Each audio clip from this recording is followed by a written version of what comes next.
Hello bachcho, let's see the question. The question says assertion is a proton and an electron enter a uniform magnetic field P with the same momentum P such that P is perpendicular to B. They describe circular path of same radius. Reason is in the magnetic field orbital radius R is equal to P by QB. A says both assertion and reason are true and reason is correct explanation of assertion. B says both assertion and reason are true but reason is not correct explanation of assertion. C says assertion is true but reason is false and D says assertion is false but reason is true.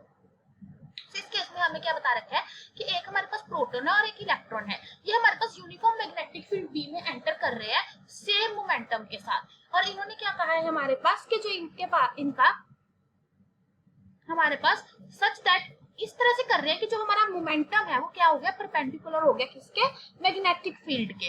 They discover circular paths of same radius. अब ये कह रहे हैं कि हमारे पास वो जो circular path discover करेंगे वो हमारे पास क्या होगा, सेम रेडियस का होगा। यहाँ पे जो की कंसेप्ट हमारे पास रिक्वायर्ड है वो क्या है हमारे पास, कि जब भी हमारे पास क्या होगा कि जो चार्ज पार्टिकल है वो सर्कुलर पाथ में मूव करेगा तो सर्कुलर पाथ में हमारे पास क्या हो जाएगा, जो सेंट्रीपिटल फोर्स है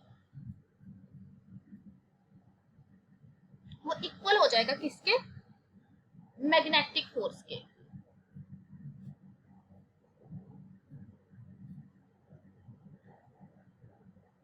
सो यहाँ पे अगर हम पुट करेंगे सेंट्रीपिटल फोर्स और मैग्नेटिक फोर्स की, तो सेंट्रीपिटल फोर्स हमारे पास हो जाएगा mv² बाय r और ये हमारे पास इक्वल आ जाएगा QV इंटू बी। बी हमारी मैग्नेटिक फील्ड है, तो यहाँ से अगर हम r की वैल्यू निकालेंगे तो आ जाएगी mv² bye QB so into B. तो यहाँ से बी भी कट गया, सो ये हमारे पास आ गया mv बाय QB।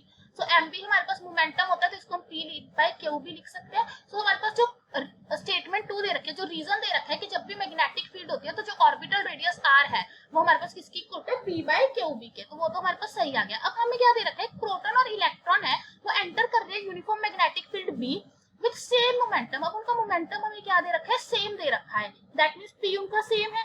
अब हमारे पास क्या है, B ऑलरेडी हमारे पास सेम है और QB हमारे पास क्या है, सेम है।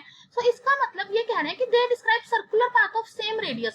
सो अगर हमारे पास तीनों चीजें कांस्टेंट है दैट मींस जो रेडियस होगा किसका, इलेक्ट्रॉन का, और जो रेडियस होगा प्रोटॉन का वो हमारे पास सेम होगा। और इसका रीजन क्यों है, because R is dependent on momentum and momentum is same. तो इसका आंसर क्या आ जाएगा, both assertion and reason are true and reason is correct explanation of assertion। Hope you find the answer. Best of luck.